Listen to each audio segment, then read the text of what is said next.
comunicarse. ¿No? ¿Estás ahí? No sé, ya. A ver, Abraham, Sí, ingeniero, presente, Abraham. Abraham, ¿no? Sí, sí, presente. Bien.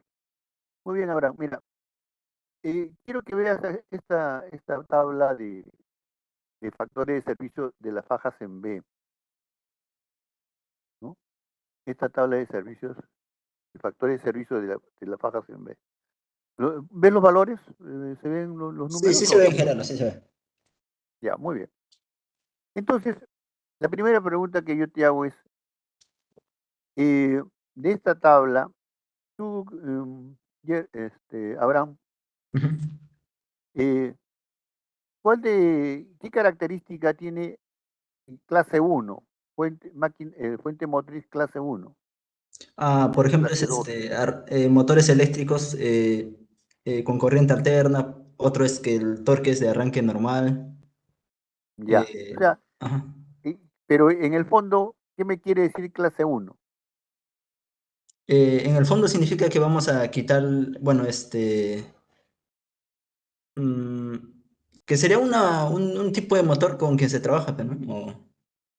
Ya, es una fuente motriz con la que vamos a trabajar, pero la clase 2 Ujú. también es una fuente motriz con la que puedo trabajar. Claro, ajá, pero claro, ¿Cuál es ahí la lo que va a diferencia variar entre es el las dos factor de fuentes servicio. motrices? ¿Cuál es la diferencia entre las dos fuentes motrices? La potencia. Va a la misma Por- potencia.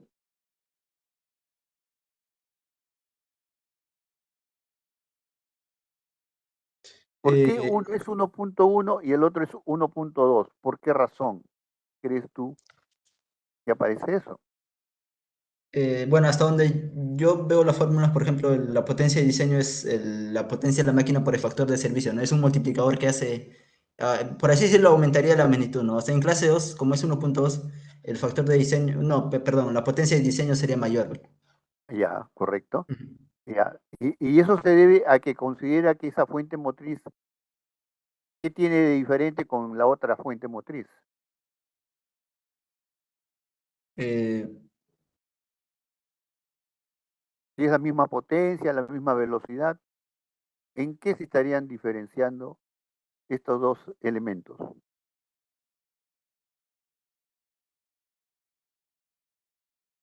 A ver, mm, a vamos ver, a mirar acá que en base a la carga, dice, ¿no?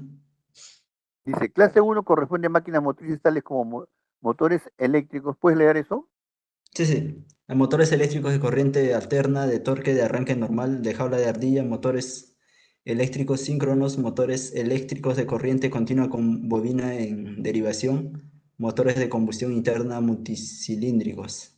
Ya, y el clase 2, Ahí de clase 2 corresponde a máquinas motrices tales como motores eléctricos de alto par de arranque, de deslizamiento alto, de bobinas en serie, con bobinado compound, motores de combustión interna monocilíndricas, también a transmisiones accionadas a través de líneas de ejes, de embragues.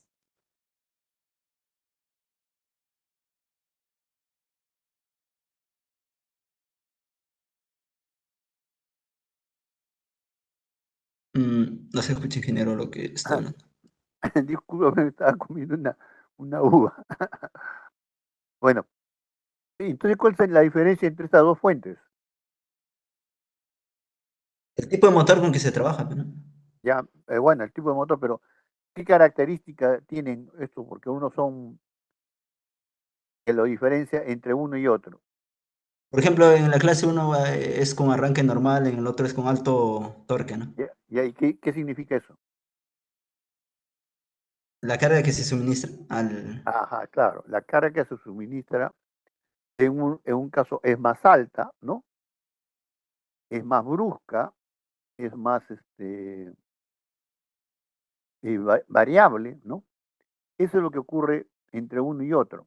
Entonces, por lo que yo observo aquí, es que puedo diferenciar más claramente es entre el motor multicilíndrico. Entonces, el motor multicilíndrico, por ejemplo, ¿qué es lo que hace, no? el motor recibe un impulso, si tiene 4 cilindros, ¿no? Un impulso eh, cada, cada cuarta de vuelta, ¿no? Cada cuarta de vuelta recibe un impulso. El monocilíndrico, en cada vuelta, recibe un impulso. Entonces, esa es la diferencia, es decir, la marcha es más suave en clase 1 y en clase 2 la marcha pues es con unas pulsaciones más marcadas, ¿se dan cuenta? ¿No? Esa es la fuente motriz tiene esa diferencia entre uno y otro, ¿de acuerdo? Ya. Entonces, lo que tenemos que observar en esta tabla, que tenemos que observar en esta es por qué razón hay un factor diferente, ¿no? Entonces ya sabemos, si el motor es de un torque uniforme, este elevador de cangilones, el factor de servicio es 1.3.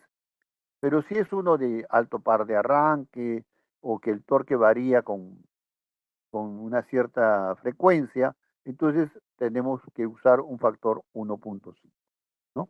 Eso es lo que podemos observar aquí.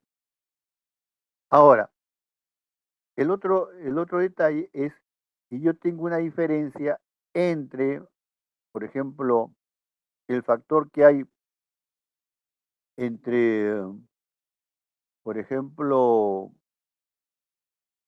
maquinaria textil, ¿no? Maquinaria textil 1.3 y un molino de barras 1.4. ¿Qué quiere decir eso? ¿Por qué acá es 1.3 y acá 1.4? A pesar que los dos están en la misma clase de fuente motriz.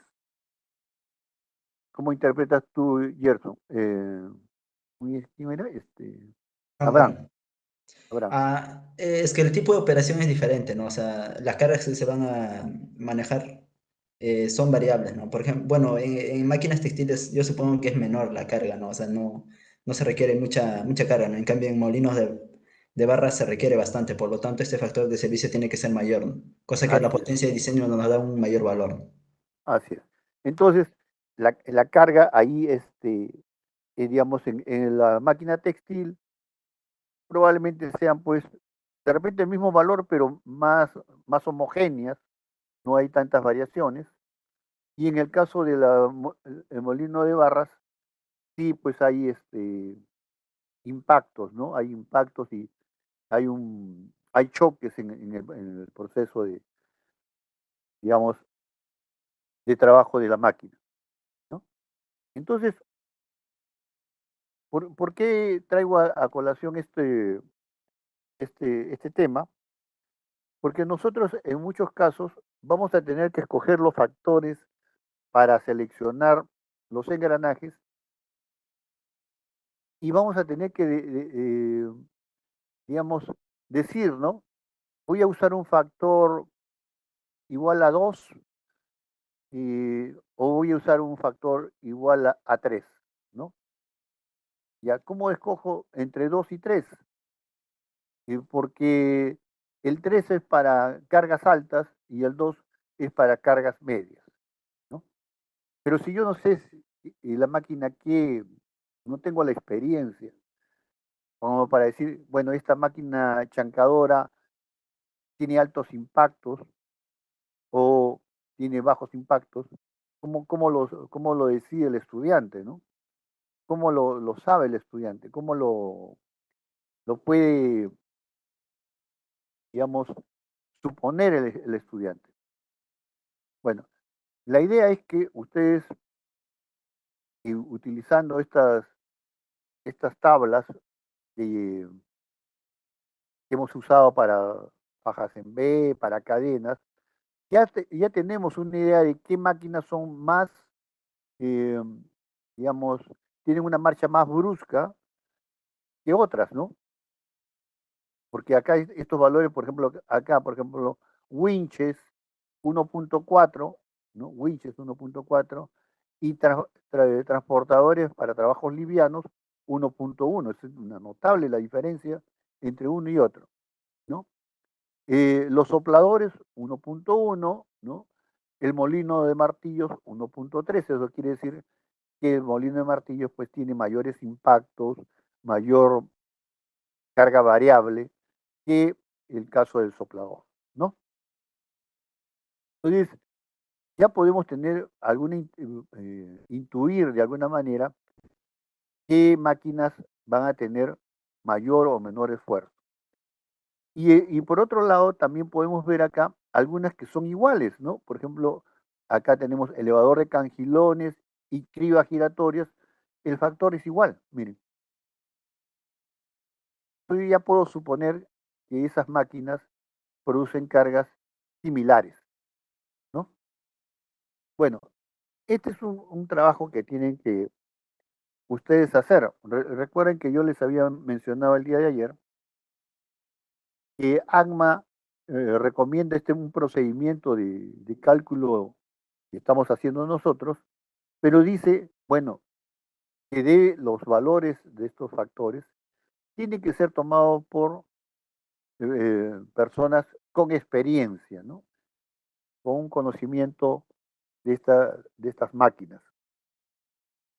Entonces, ¿cómo podemos nosotros adelantarnos a eso? ¿Cómo podemos nosotros decir, oye, voy a usar un valor u otro? Bueno, una referencia son estos factores de servicio que tienen para fajas en B. Vamos a poner el de cadenas también.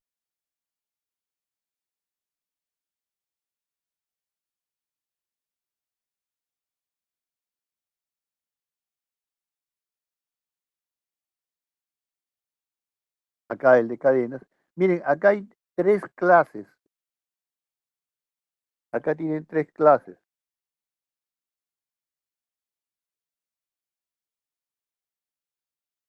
Un minuto, por favor.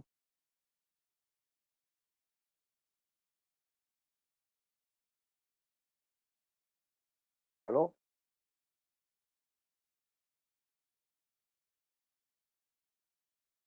Muy bien, vamos a continuar, disculpen. Ya, entonces, como le decía, acá tenemos tres clases, A, B, C. Abraham, dime, por lo que tú observas acá, ¿cuáles serían las fuentes motrices que tienen un suministro de potencia más uniforme? Abraham, ¿estás viendo la pantalla?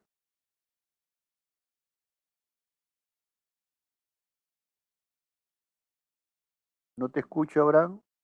¿Ya cortaste, creo?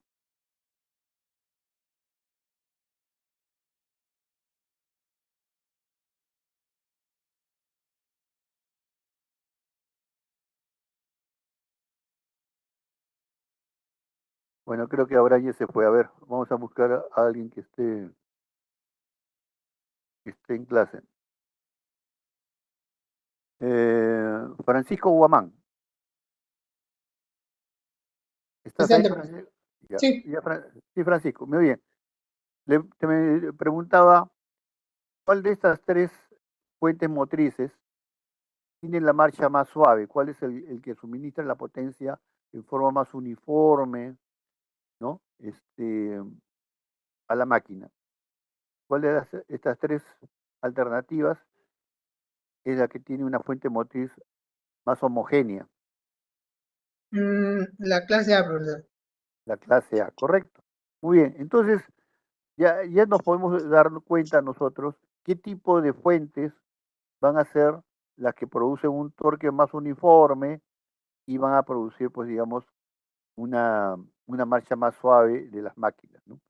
Ahora, aquí vemos que, por ejemplo, este, tenemos ¿cómo se llama? Unas máquinas alimentadoras reciprocantes, ¿no? 1.4 y tenemos eh, las batidoras 1.2. ¿Qué me está diciendo eso? Y las bombas centrífugas 1. A pesar de que los tres están con la misma fuente motriz, ¿no? Tenemos bombas centrífugas 1 batidoras 1.2 y máquinas reciprocantes 1.4. ¿Qué me quiere indicar eso? ¿Con quién estaba hablando? Con...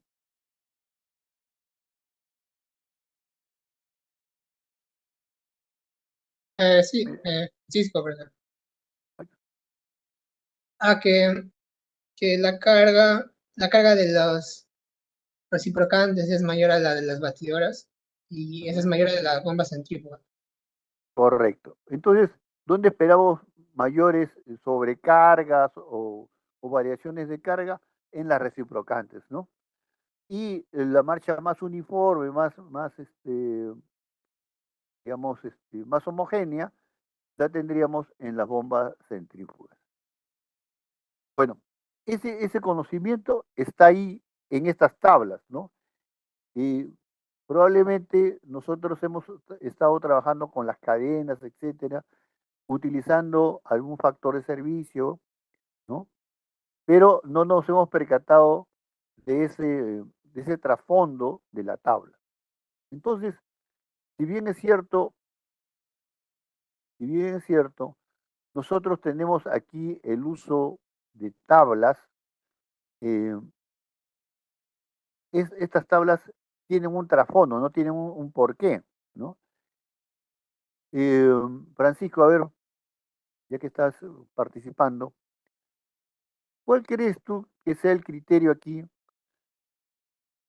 aparte de, indistintamente del valor, ¿no? ¿Por qué en algunos casos, me recomiendan que la lubricación sea manual y otras que sea por goteo y otras por salpicadura? ¿Cuál crees tú que es el criterio que se han escogido para esos tipos de lubricación?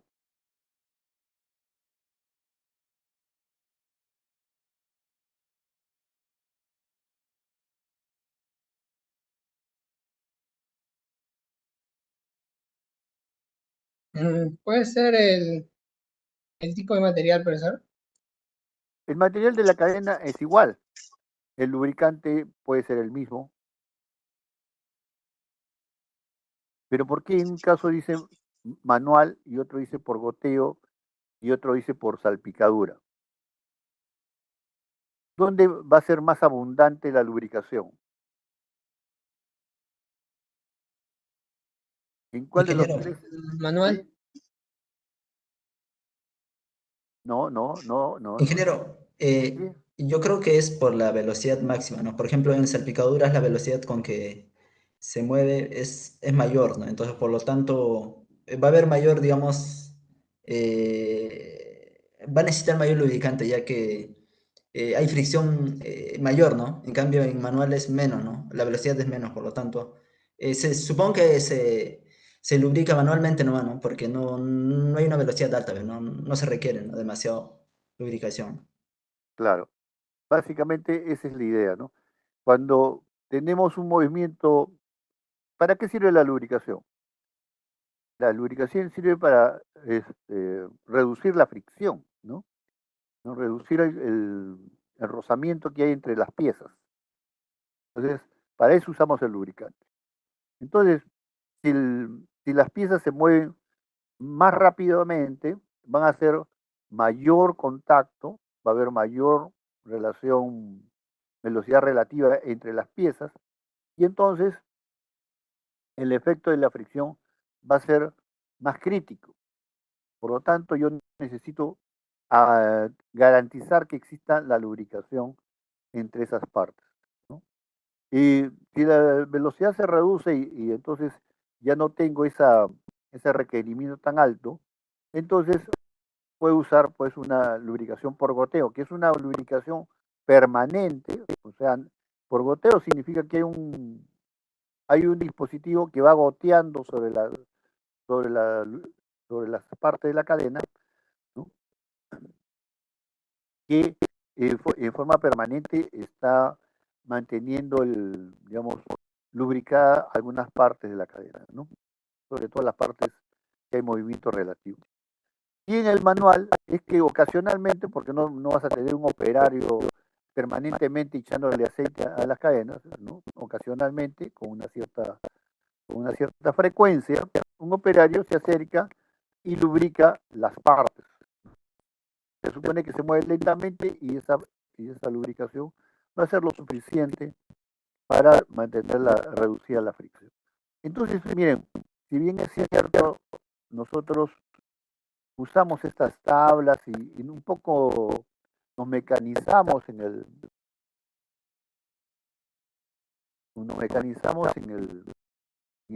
procedimiento y cálculo.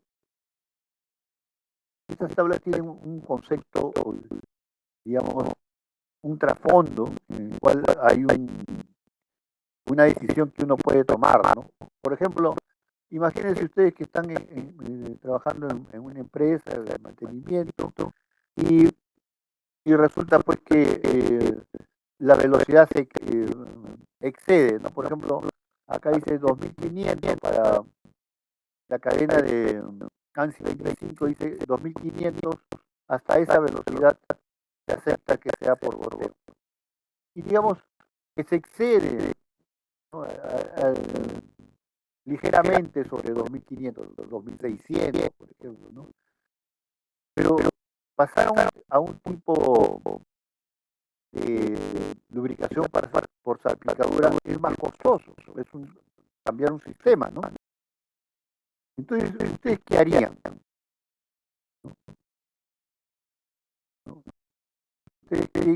¿Cuál sería la decisión en ese momento, ¿no? Hacer una inversión porque no alcanza sobrepasa los 2500 y está sobre los 2600, por ejemplo. Pasar a cambiar el sistema para un sistema por salpicadura, ¿no? ¿Qué hacer, ¿no? Bueno, lo que va a resultar ahí probablemente es que uno tiene que ver cuál es el efecto, ¿no? Mira, yo tengo una lubricación por goteo, pero el límite está sobrepasando el límite recomendado. ¿Qué es lo que podría hacer? Aumentar la frecuencia de goteo, por ejemplo, ¿no? Muy bien, no llego a usar salpicadura, pero menos, ¿no?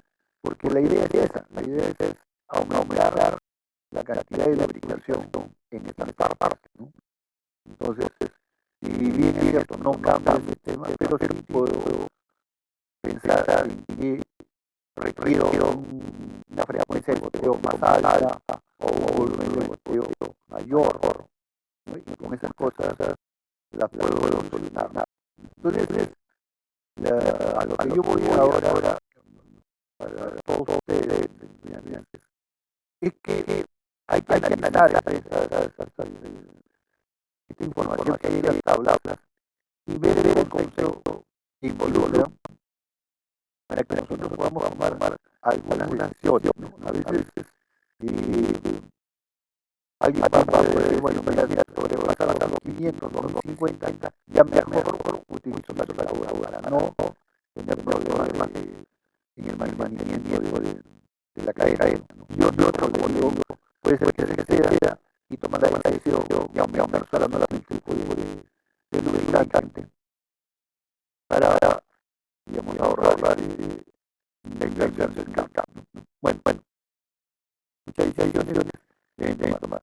La idea de calcular para enganar, entonces, es que tengan una cierta, digamos, referencia con respecto a cómo son las cargas en los en los hornos, en las lavadoras, ¿no? En las sacadoras, en las bombas frías, etcétera, ¿no? Entonces, revisen acá para que vayan, digamos,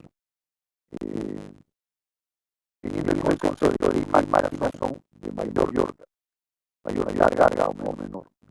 Bien, vamos a ir entonces al otro texto, pero como todos,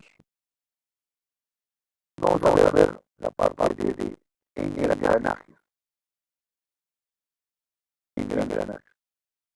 Bien.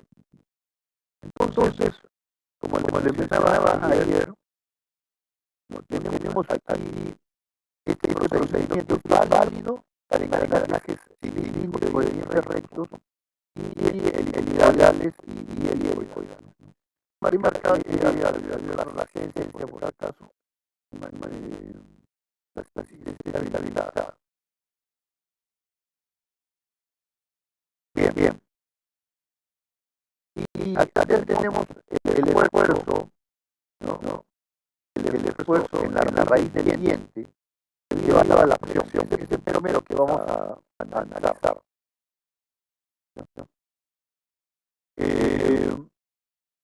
A ver, Núñez, Danilo, ¿está presente? ¿No se me escucha? Danilo. Sí. Bien, Danilo. Mira, estoy mostrando aquí las fórmulas. Y yo hice una observación sobre una fórmula de acá. ¿Puede decirme cuál es la corrección que he indicado? Era en la lista, dijo que el número, lo que usted nos dio ayer era menor igual. Y acá estamos con mayor igual. ¿Y por qué razón no puede ser esta fórmula correcta?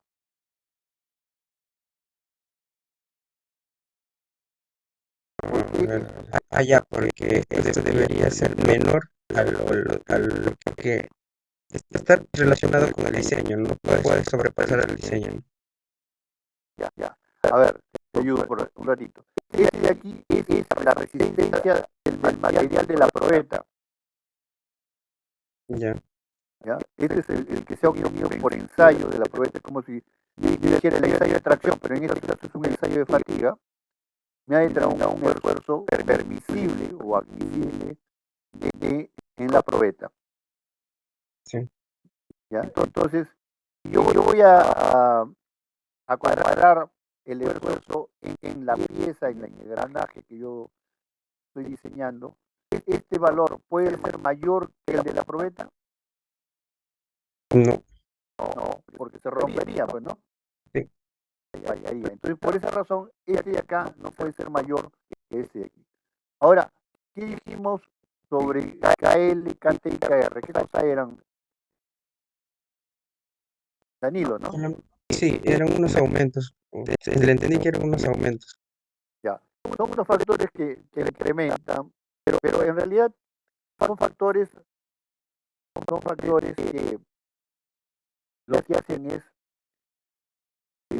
adecuar este valor calculado en el ensayo, en la prueba de fatiga, con las condiciones en las que está trabajando la pieza.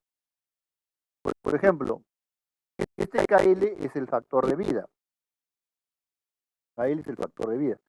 Eso quiere decir que este ensayo se ha realizado para un número de ciclos.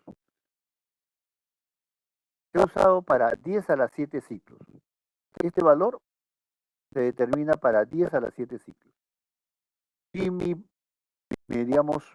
elemento mecánico que voy a usar es para 10 a las 7 ciclos, entonces KL vale 1. Si yo quiero un mayor o menor valor, debo modificar esta resistencia por el factor que depende del número de ciclos. Entonces, por eso es que aparece KL. KT es el factor de temperatura. Este ensayo se realizó a temperatura ambiente. Si el elemento va a trabajar a temperaturas distintas a la del medio ambiente, entonces tengo que usar un factor de corrección. Este valor también ha sido determinado para una cierta confiabilidad, ¿no? Se hace una prueba de 100 piezas y el valor que superan 99 es el valor que se ha asumido. Entonces, la confiabilidad es 99%, ¿no?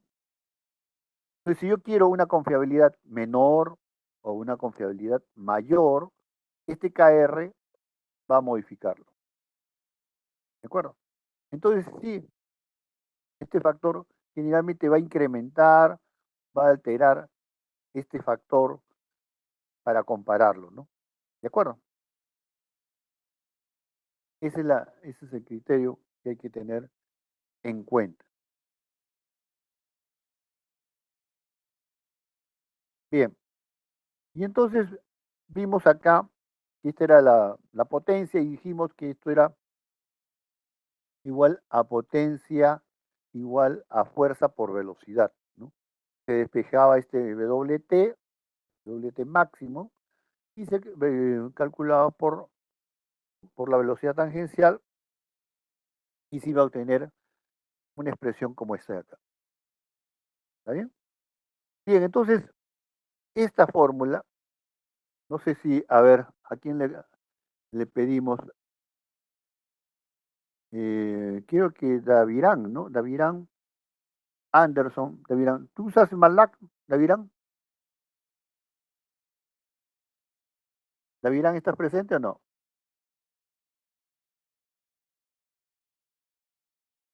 Sí, sí, no. Davirán, ¿tú usas MATLAB? ¿Has usado o usas? Sí, sí. Muy bien, Davirán. Entonces, te voy a pedir que hagas lo siguiente.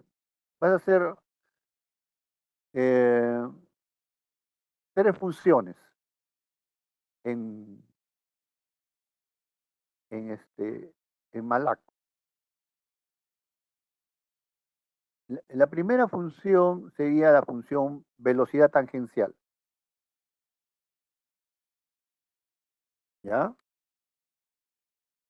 Bueno, yo estoy conversando con Davirán, pero en realidad todos que están escuchando van a hacerlo, ¿no?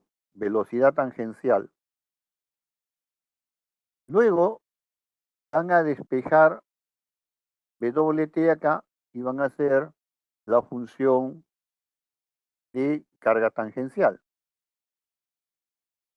¿Correcto? Y tercero sería la función potencia, que sería este de aquí, ¿no? La función potencia, ¿no? Entonces, miren, y eso lo tengo lo tengo en mi calculadora científica, ¿no? En calculadora programable de repente.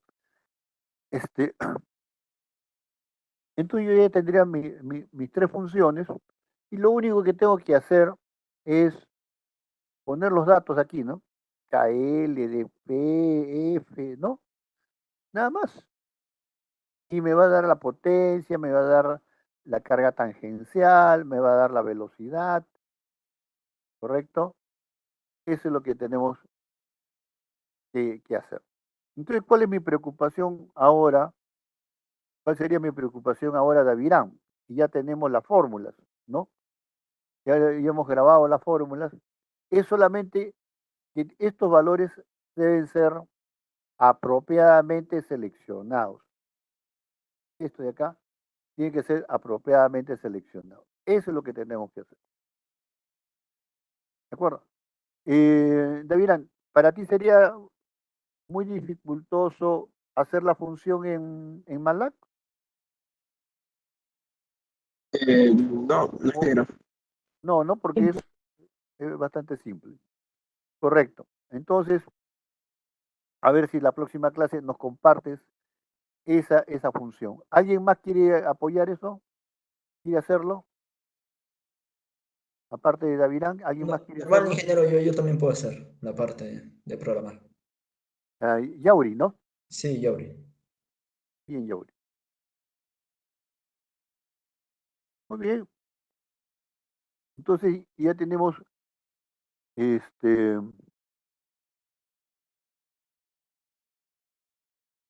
las funciones. Entonces, ¿qué me tengo que preocupar yo ahora? ¿De qué me tengo que preocupar? De que ustedes sepan seleccionar adecuadamente estos elementos. ¿De acuerdo? Muy bien. Entonces, ahora solamente vamos a ver, ya la fórmula no me interesa. Vamos a venir acá y vamos a ver, en primer lugar,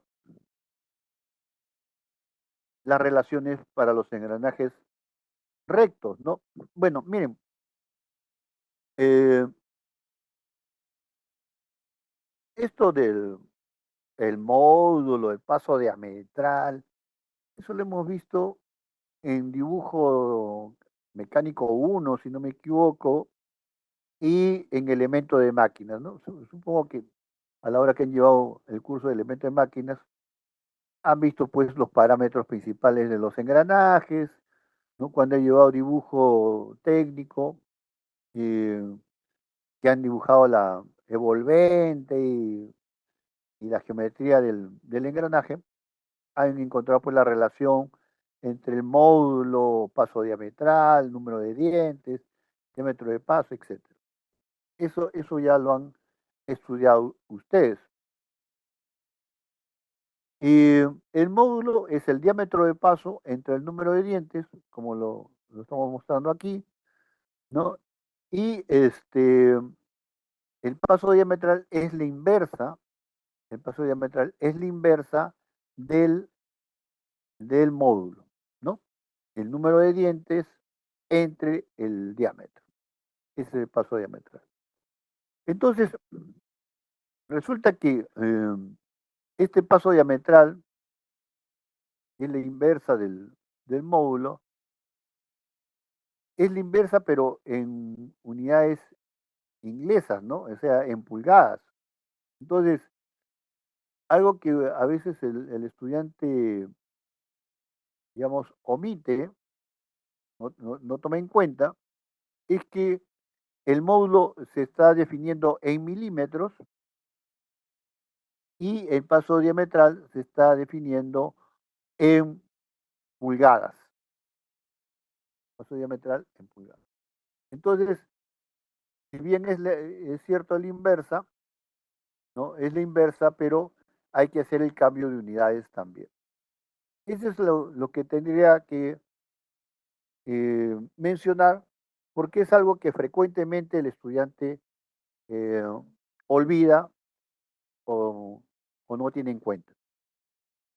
Bien, después lo demás sí es conocido, la distancia entre centros es la suma de los diámetros del piñón más el de la rueda, entre dos, ¿no? Eso ya ustedes lo conocen, la relación de transmisión igual, número de dientes del engranaje entre el número de dientes del piñón. Siempre mayor que 1, ¿no? La relación de transmisión siempre mayor que 1. ¿Por qué razón? ¿No? ¿Por qué razón mi relación de transmisión mayor que 1? Porque estamos hablando de reducción de velocidad, ¿no? O sea, los engranajes, las fajas, las cadenas, las empleamos principalmente para reducir la velocidad, ¿no? Entonces, compramos un motor y la velocidad del motor es muy alta para mi máquina y entonces tengo que usar una transmisión para reducir la velocidad. Básicamente, eso es lo que hacemos en la mayoría de los casos, ¿no? Bien, y por eso casi todos los ejemplos que vamos a ver son ejemplos de reducción de velocidad, ¿no? Bien, entonces ya tenemos acá los datos de de la geometría del engranaje, ¿no? Bien, lo otro que tengo que tener, esto sería bueno, y ahora sí háganme caso, por favor, de tener su formulario, ¿no? Hay que hacer un formulario. A algunos le da flojera hacer el formulario y dice, ¿para qué voy a hacer formulario si tengo, digamos, voy a tener la facilidad de tener el texto a la hora de dar el examen? Pero eso me hace perder tiempo, y es más, muchas veces nosotros al hacer el formulario, eh, y lo hacemos a veces varias veces porque lo tenemos que, digamos, arreglar, etcétera, resulta que nos vamos grabando la fórmula, ¿no? Ya nos acordamos de la fórmula por lo que practicamos y por lo que estamos haciendo uso del formulario. Bueno, entonces ya tenemos que el diámetro de paso en los engranajes rectos es el módulo, ¿no? Es el módulo por el número de dientes. Por el número de dientes.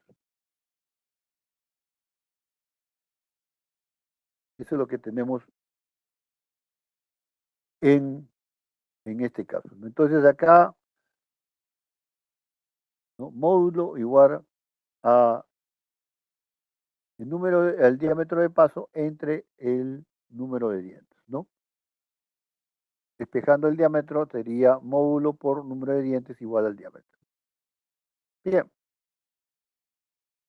Ya tenemos el diámetro de paso, ¿no? Lo multiplicamos por las RPM y vamos a tener la velocidad tangencial, ¿no? Bien. Con eso ya tenemos definido ese tema. Aquí tenemos la longitud de la línea de acción. Tenemos la longitud de la línea de acción, ¿no? Que es, digamos, la longitud en que se hacen contacto dos dientes, ¿no? También tenemos el círculo de base, ¿no? Acá tenemos una recomendación que, que el ancho del flanco del diente, esta es una recomendación, este valor F del ancho del flanco del diente, sea de 8 a 16 veces el módulo, ¿no? De 8 a 16 veces el módulo, ¿no? Usualmente se usa el valor del ancho igual a 12 veces el módulo. Pero recuerden que esto es una recomendación y es para el uso normal o general en la industria. Eso no quiere decir que no podamos encontrar engranajes muy delgaditos, ¿no? Muy delgaditos, ¿no? Por ejemplo, en los relojes, antiguamente que usaban relojes con engranajes, bueno, el engranaje era muy delgado y probablemente pues no, el flanco no correspondía a esta expresión, ¿no? Y así, hay engranajes muy anchos también que tampoco responden a esta expresión. Pero en general, la recomendación es cuando estamos diseñando, tratemos de estar dentro de este rango. Bueno, también hemos visto que podemos tener el ángulo de presión, digamos, antiguo, 14 grados y medio, que ya no se usa en piezas de fierro fundido antiguas, ¿no? Yo he logrado todavía trabajar con estos engranajes de 14 grados y medio, porque trabajé en una fundición, y la fundición suministraba unas ruedas dentadas para la fabricación de los botales, donde se curte el cuero. Entonces, la mayoría de las curtiembres eran, digamos, antiguas y usaban pues los botales de hace 100 años atrás, ¿no? Una cosa así. Y entonces tenían pues sus engranajes, sus repuestos eran de 14 grados y medio. Entonces fabricábamos, en esa fundición se fabricaba esos engranajes con el perfil antiguo, el antiguo perfil de 14 grados y medio. En la actualidad se usa 20 grados. FD significa que es altura completa, full dick, ¿no? Profundidad completa sería. Bueno, profundidad total, full dick, ¿no? Se entiende como que el diente tiene la altura completa. Y hay otra versión en la cual el diente es de altura recortada, ¿no? SD. Y después hay el de presión, ángulo de presión 25 grados, ¿no? Y todo esto está en la tabla 1. Vamos a mostrarlo.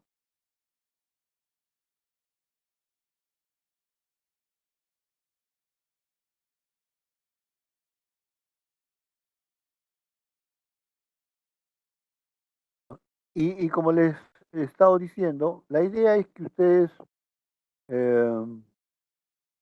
claro, utilicen los valores de la tabla, ¿no? Pero analicen, ¿no? Analicen.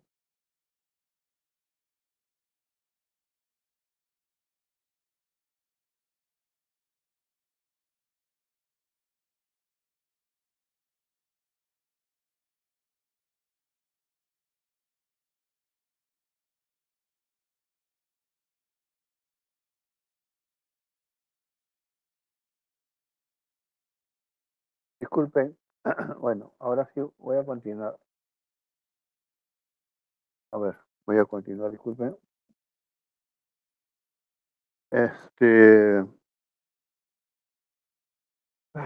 Bueno, le decía que analicen aquí la tabla, ¿no?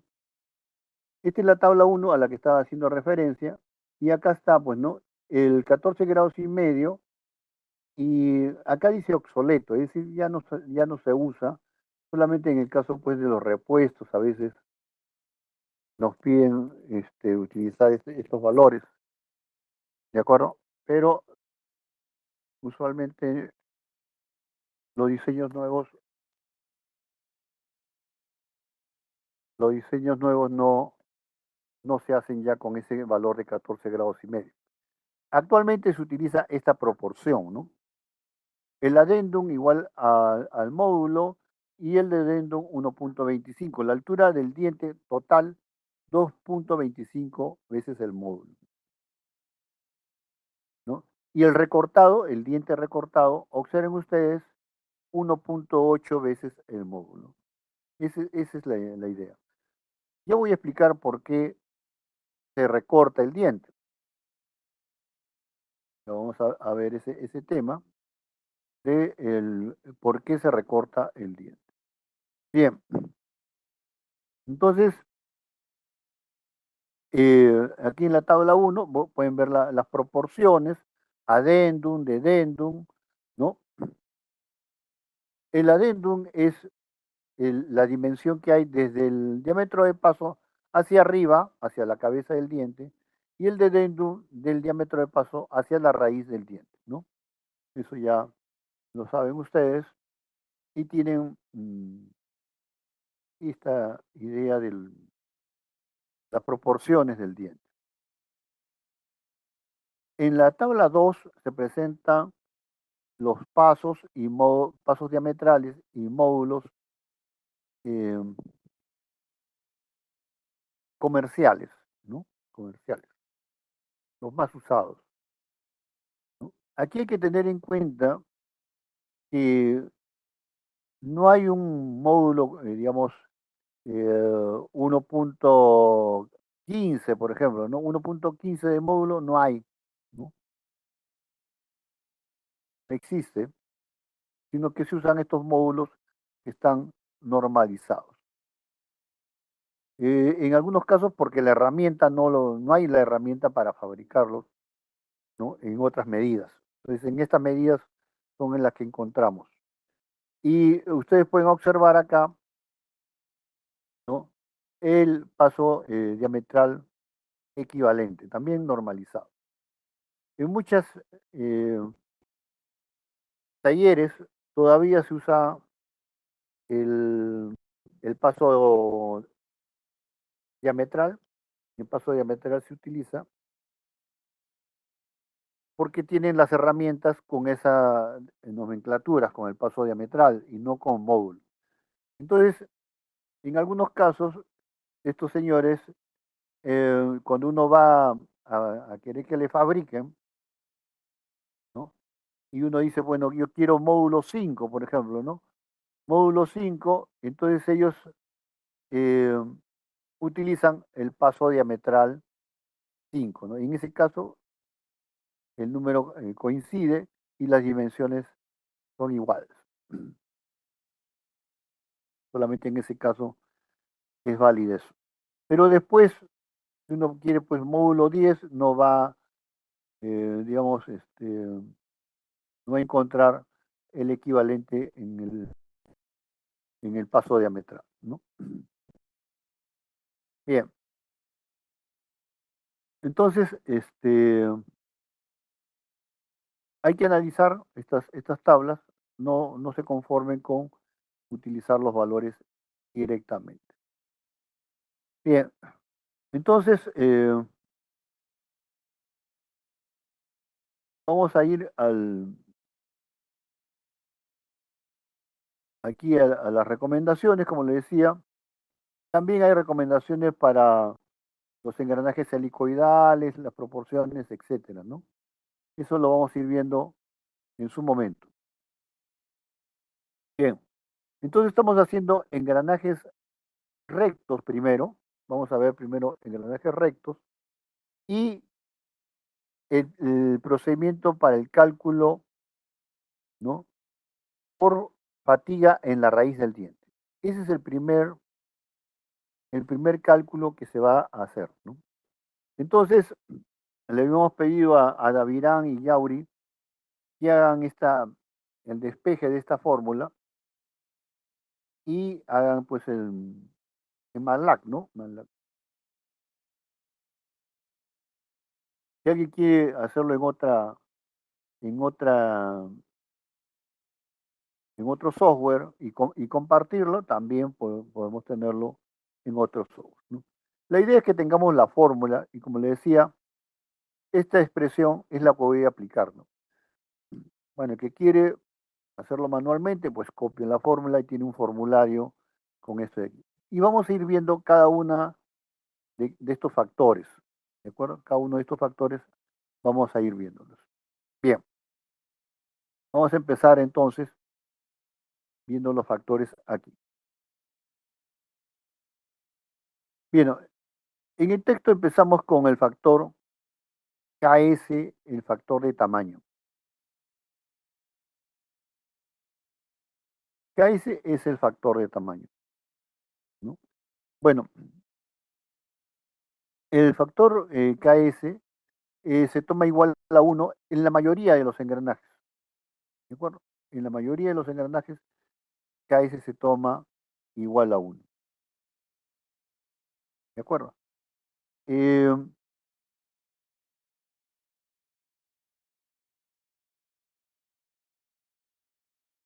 Dice, el objetivo original del factor de tamaño es considerar cualquier falta de uniformidad en la propiedad del material. Cuando considere que existen estos efectos, es decir, fallas en la uniformidad del material, entonces en ese caso se pueden tomar valores mayores que 1, entre 1,25 a 1,5. ¿De acuerdo? Este es el KS que vamos a considerar. Entonces,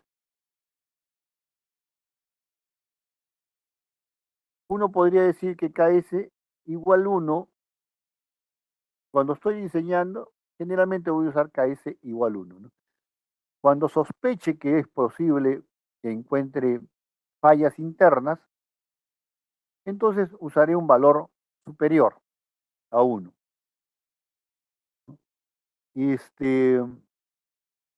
Pero acá dice, ¿no? Un valor de 1,25 a 1,50 sería una hipótesis conservadora, es decir, para el lado seguro, ¿no? Por el lado seguro. Entonces, eso es lo que hay que tener en cuenta. Recuerden que este factor, ¿no?, me va a incrementar el tamaño o requerimiento de costo en estos casos, ¿no? Todos esos factores mayores que 1 van a incrementar el costo también. Entonces, no me conviene poner 1,50 innecesariamente, ¿no? Entonces, solamente en aquellos casos en que considere que hay mucha posibilidad de una falla interna, entonces uso 1,25 o 1,50. ¿Está bien? Entonces KS ya está. Podemos venir acá a la fórmula original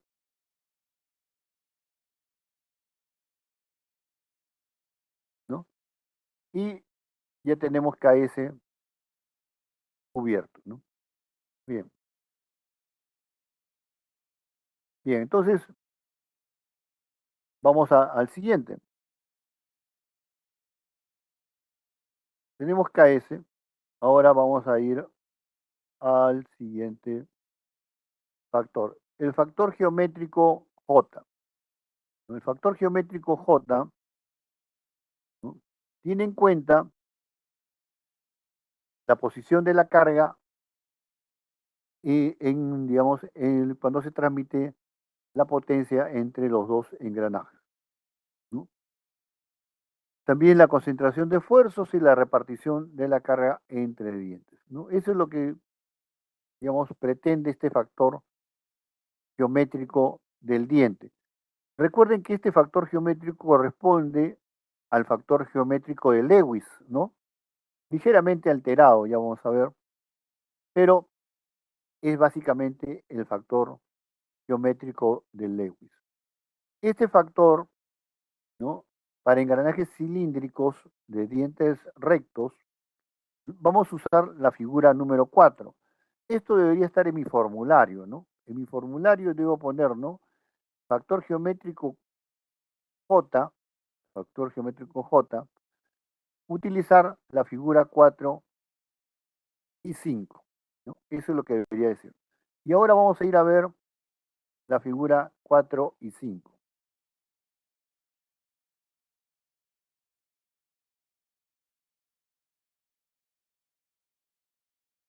Vamos a ver la figura 4 y 5.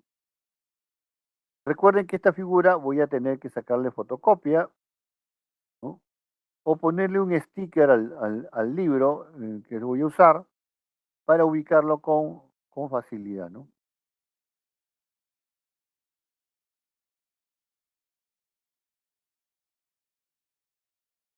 Figura 4 y figura 5.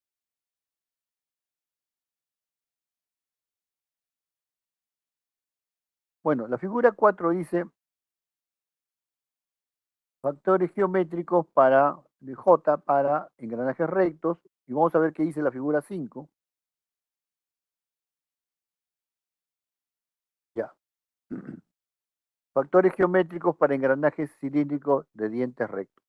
Bueno, entonces, no sé si está nuestro delegado. ¿Está el delegado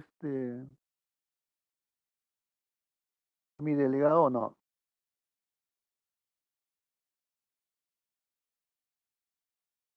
Creo que el delegado no ha venido hoy día.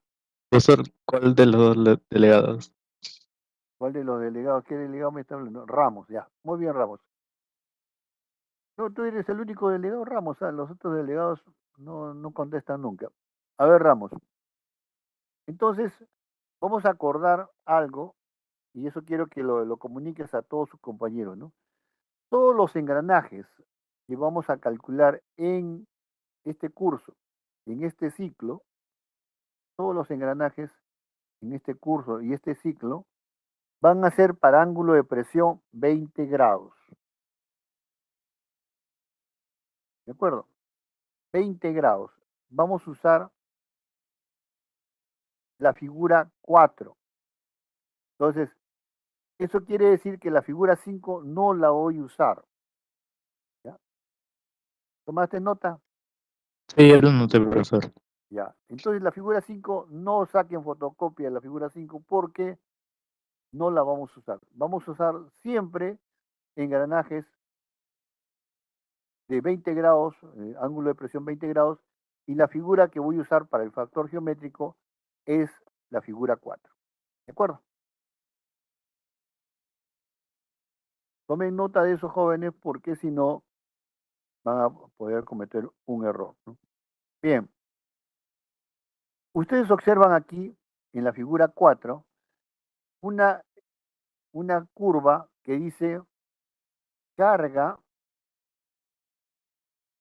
bueno, acá no se lee nada, pero dice carga en el extremo del diente, ¿no? Esta es la carga en el extremo del diente. Bueno, esta curva, o esta figura, en donde está carga en el extremo del diente, que estoy señalando con el cursor, vendría a ser la curva que supone Lewis, porque Lewis, cuando desarrolla su fórmula, desarrolla su procedimiento, considera que la carga máxima en el diente ocurre en el extremo del diente, aquí, ¿no? En el extremo del diente, en la cabeza del diente, ¿no? En la parte superior, ¿no? Bueno, resulta que como hay un engrane de los dientes, hay un engrane entre dientes, entonces esta carga máxima no ocurre en el extremo, ocurre en un valor intermedio, ¿no? En un valor intermedio de la altura del diente, y son estas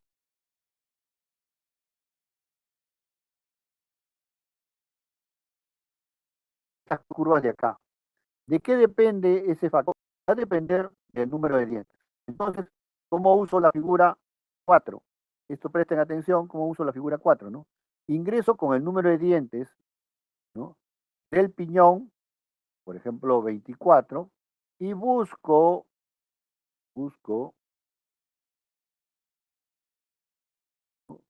subo, por ejemplo, con 24 y busco el número de dientes de la rueda, ¿no? El número de dientes de la rueda, por acá, por ejemplo. Y leo hacia la derecha el factor. Por ejemplo, podría ser 0.37, ¿no? 0.37, el factor de forma J para el piñón. Entonces, ¿cómo encontré el valor del piñón? De J del piñón, entro con el número de dientes del piñón hasta encontrar el número de dientes de la rueda y leo hacia la izquierda y me da 0.37 el factor de forma del piñón. ¿Está claro? Ahora voy a hacer para la rueda. Quiero encontrar el factor de forma para la rueda. Supongamos que la rueda sea pues de 50, ¿no? Supongamos que la rueda tenga 50 dientes acá. 50 dientes.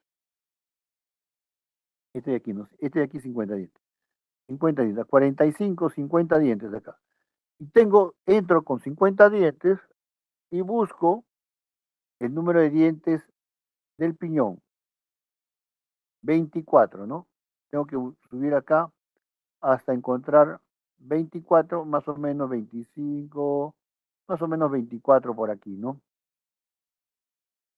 Y leo hacia la derecha también, ¿no? Leo hacia la derecha y encontraría pues 0.41, por ejemplo. Entonces, para la rueda, el factor geométrico sería 41, por ejemplo, ¿no?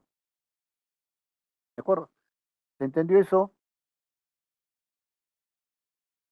¿Se comprendió eso, Núñez?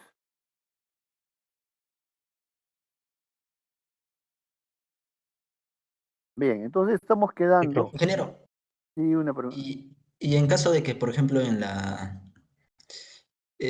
sea, se supone que en el eje X yo voy a colocar el número de dientes del engranaje que yo quiero encontrar, ¿no? Por ejemplo, si quiero del piñón, ahí pongo el número de dientes del piñón y arriba busco de la rueda, ¿no? Así es. Y, por ejemplo, si o sea, el que están al costado de esas líneas, esas curvas, no encuentro el número de dientes que me piden. Por ejemplo, hace rato dijo 24, ¿no? O sea, aproximamos, ¿no?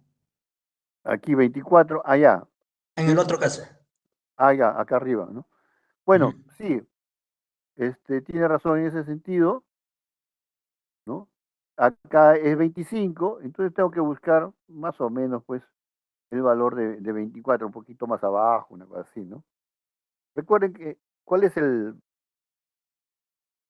a ser el efecto de escoger ese factor, ¿no? Por ejemplo, vamos a suponer que puede ser 0.35 y la otra alternativa podría ser 0.40, ¿de acuerdo? Entre 0.35 y 0.40 me sale por acá, ¿no? Entre 0.35 y 0.40. Y supongamos que no puedo definir, ¿no? muy exagerado. A ver, entre 0,35 y 0,36, ¿no? Entre 0,35 y 0,36. De repente está por ahí, ¿no? No sé cuál es el valor exacto. Entonces yo lo que tengo que ver es cuál es el efecto de eso. Muy bien.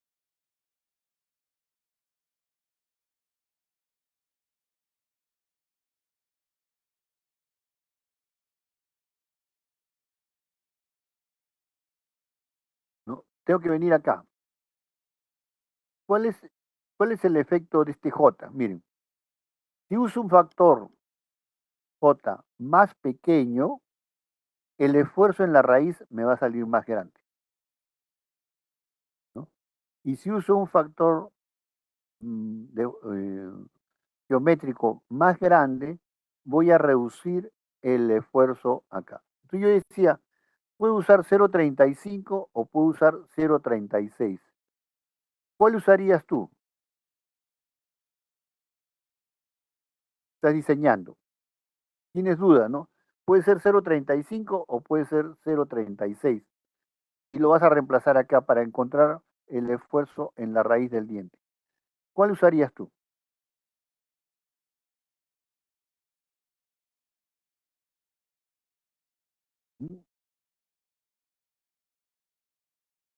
¿Me escuchan? A ver, ¿alguien puede Sí, sí se responder? escucha, ingeniero. Tal vez se podría usar el menor valor.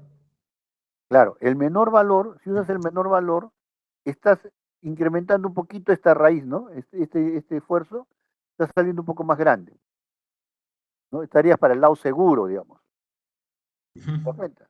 Ya. Entonces, eso es lo que quiero que ustedes, digamos, comprendan, ¿no? ¿Ya? Yo lo que trato de aquí es de diseñar mi engranaje, los dientes del engranaje, de tal manera de que no vayan a fallar, ¿cierto? Entonces, si yo calculo un esfuerzo, ¿no? Supongo un esfuerzo más alto aquí, porque he tomado un J pequeño, ¿no? Acá el esfuerzo, voy a calcular para un esfuerzo más grande, ¿no? Entonces, es más probable que mi diente no falle, porque estoy tomando para el lado seguro. El detalle está en que si en todos los casos voy utilizando factores muy altos, o sea, por ejemplo, 0,36, uso 0,36, ¿no?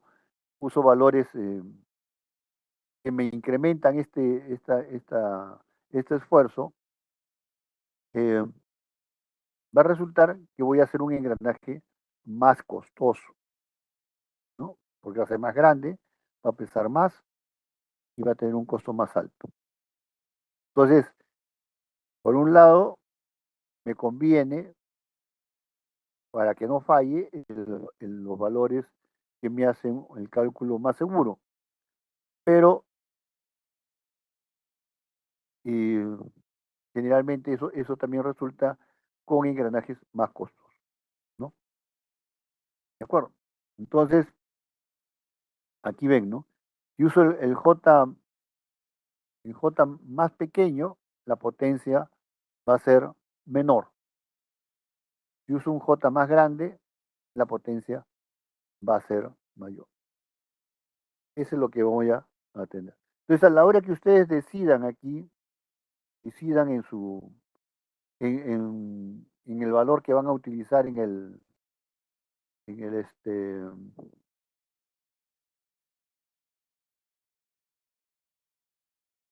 en el valor que van a usar en la gráfica, tengan en cuenta cuál es el efecto de esa diferencia, ¿no? Igual para las tablas, ¿no? Igual para las tablas, tengan en cuenta eso. Ahora, a algunos esta figura no les gusta, ¿no? Muy borrosa. Entonces ustedes pueden ir aquí, creo que lo hemos compartido la vez pasada también. Este, el texto de Chigley, acá vamos con el Chigley, ¿no?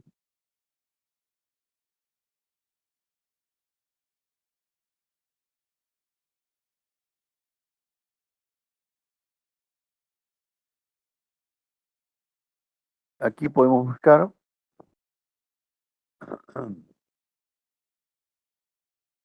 Si quieren, pueden sacar la fotocopia aquí a esto.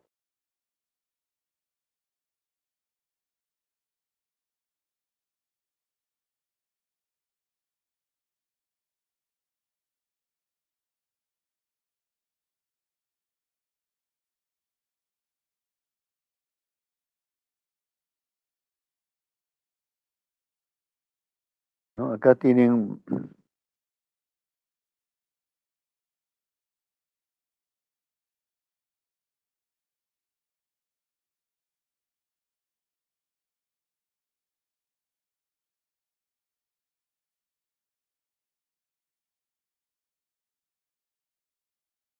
van a encontrar acá la gráfica.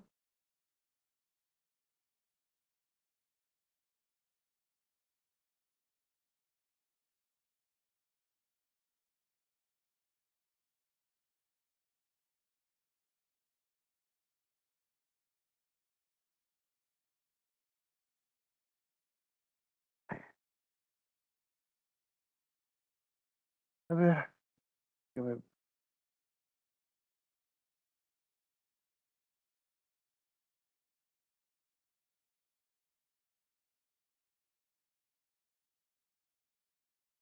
hay una parte que está en la descripción general y después viene la parte de cálculo, ¿no?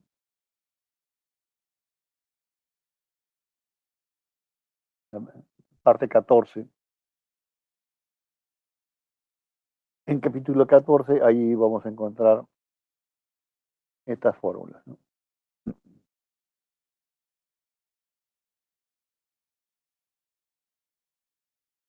Bueno, y acá está. Bueno, vamos a ampliar.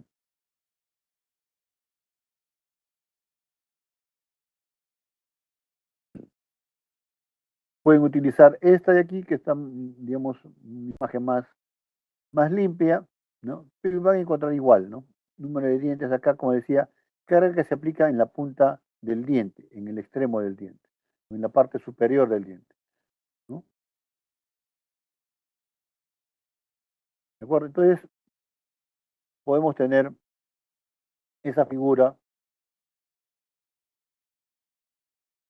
fotocopiada del texto de Alba o del texto de Chile.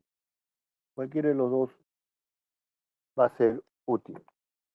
Bien, no sé si tienen alguna pregunta hasta aquí.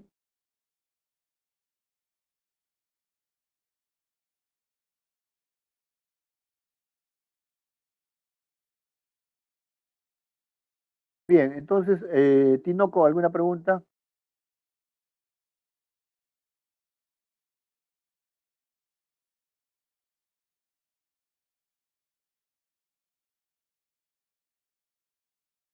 No, ingeniero, todo está bien, ingeniero.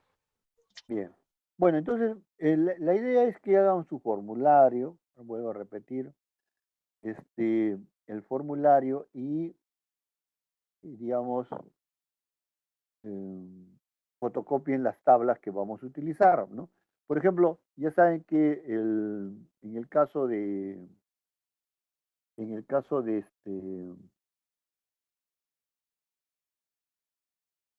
ángulo de presión de 20 grados solamente vamos a utilizar, ¿no? No vamos a utilizar otras, ¿no? Podemos usar estas tablas o estas gráficas, la figura 4, o podemos utilizar de Chile la figura 14, ¿no? Son iguales. Cualquiera de las dos podemos utilizar. Entonces, miren, identifiquen qué figuras son las que vamos a utilizar. Pueden poner una nota al costado de la figura si quieren evaluar recordar cómo es el proceso de determinar el factor, ¿no? De manera que les sea útil, ¿no? En realidad, estudien y no habría mayor dificultad para resolver los problemas. Entonces, hemos encargado, va a ser Davirán y Yauri, serían los que nos van a proporcionar la fórmula en MATLAB, ¿no? En MATLAB. Si alguien tiene en otro software, también sería bueno que nos proporcione esas fórmulas y simplemente vamos a utilizarlas para, digamos, reemplazar los valores dependiendo de la selección en la tabla. En la próxima clase hacemos un ejercicio, un ejemplo, ¿no? Y vamos a ir seleccionando.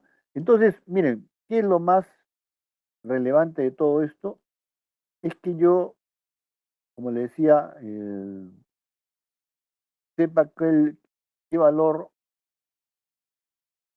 reemplazar en cada uno de digamos, de estas fórmulas, ¿no? Bien, entonces, eso es lo que debemos tener en cuenta, ¿ya? Bien, aquí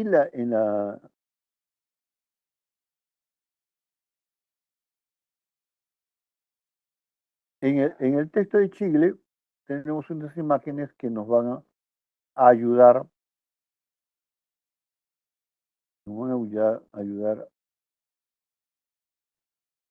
a explicar algunos conceptos. Bien. Miren, digamos que acá está precisamente la explicación de cómo Lewis desarrolla su fórmula, ¿no? Pero miren, lo que yo quiero señalar aquí es lo siguiente.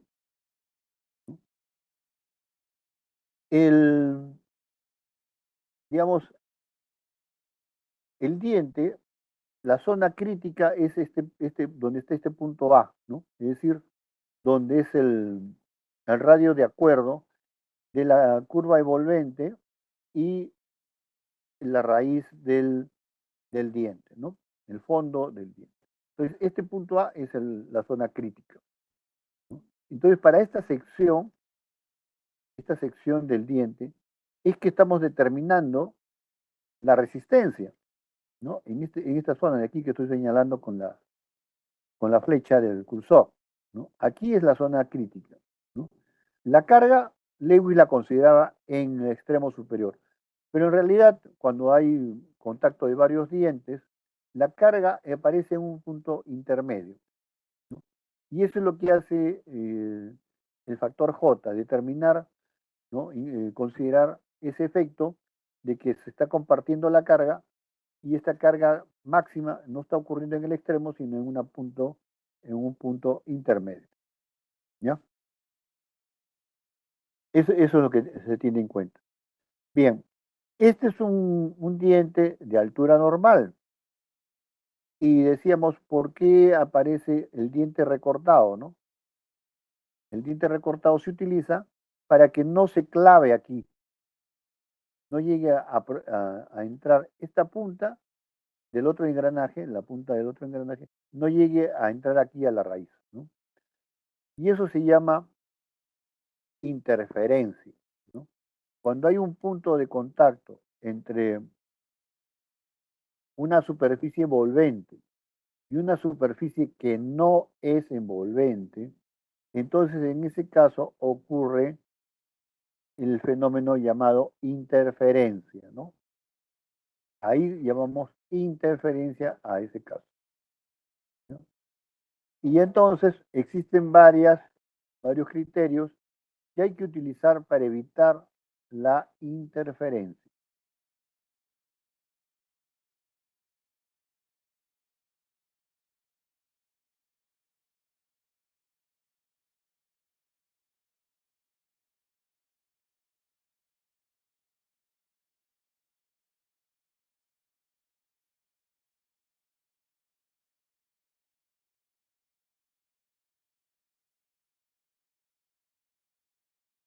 Bueno, acá la forma en que se generan los dientes, se tallan los dientes, ¿no? Una talladora de dientes, acá está digamos, la pieza que se está tallando y acá está la herramienta que, digamos, va tallando esta cortadora, ¿no? Esta cortadora como si fuese un cepillo vertical. Bueno, acá, como le decía, podemos explicar algo. Y acá es la interferencia entre dos dientes, ¿no? Cuando este diente, donde está el punto C, por decirles, ¿no? Impacta al otro diente que está en el punto A por debajo, ¿no? Por debajo del círculo de base, entonces hay interferencia. Hay interferencia. Eso es lo que tenemos aquí, ¿no? ¿No? Esa es la interferencia.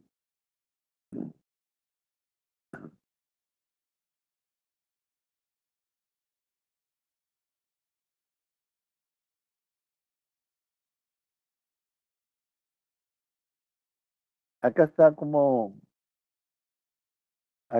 se genera, ¿no? El círculo de base, ¿no? El círculo de base es, a partir del círculo de base es que se crea el perfil devolvente. Por debajo del perfil, por debajo del círculo de base, no hay perfil devolvente. Por eso, si el diente hace contacto con la zona debajo del círculo de base, entonces se produce la interferencia. Bien, entonces, tengo una revisada esta parte, para que recuerden ese tema. Y luego utilizamos aquí las fórmulas que ya hemos visto en el texto, ¿no? Entonces, ya hemos quedado que solamente vamos a usar 20 grados FD, va a ser nuestros diseños van a ser con 20 grados FD, ¿no? No vamos a usar los otros valores. ¿Está bien? Bien. Y entonces en cada tabla vamos a ir viendo qué conceptos hay aquí, ¿no? Por ejemplo, esta tabla 3, ¿qué me indica? Dice, número mínimo de dientes del piñón de engranajes cilíndricos para evitar el recortado del diente. Evitar el recortado del diente, evitar que haya interferencia. Bien. Y entonces acá tenemos, ¿no? Para 14 grados y medio y para 20 grados FD o Full D, ¿no? O altura completa. Este es el que voy a utilizar en todos los diseños, ¿ah? 20 FD. Bueno, ya.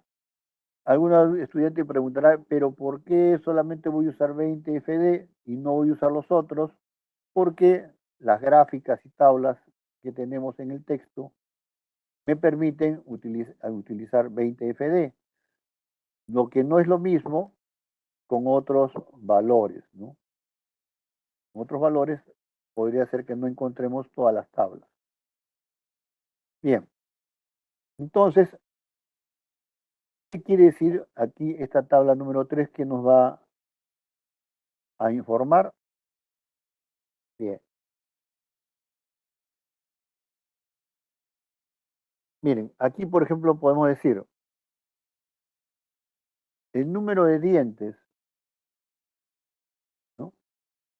El piñón tiene que ser mayor si es que el ángulo de presión disminuye, ¿no? ¿Por qué? Observemos nosotros, ¿no? Para el ángulo de presión 14 grados y medio, el número de dientes mínimo es 28, ¿no? Es 28. Y aquí para 20 grados es 15, ¿no? Ha aumentado el ángulo de presión, el número de dientes disminuye. Para 25 aumenta el ángulo de presión y el número de dientes disminuye. Entonces, cuando mayor es el ángulo de presión, menor es el número de dientes, digamos, que requieres en el piñón para evitar el recortado del diente.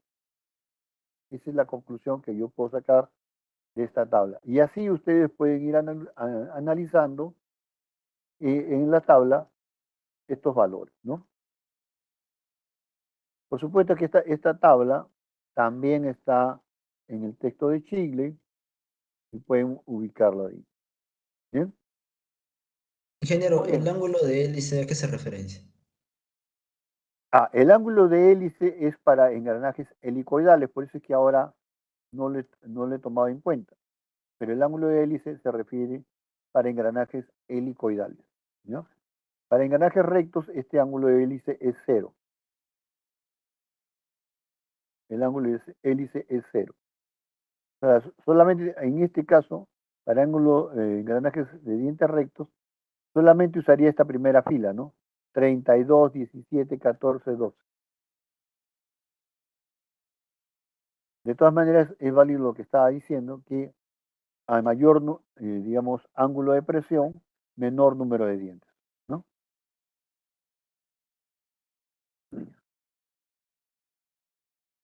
¿Correcto? ¿Alguna otra pregunta? ¿Otra intervención? Bueno, a ver, fíjense de marcar la asistencia, por favor. Vamos a quedarnos ahí.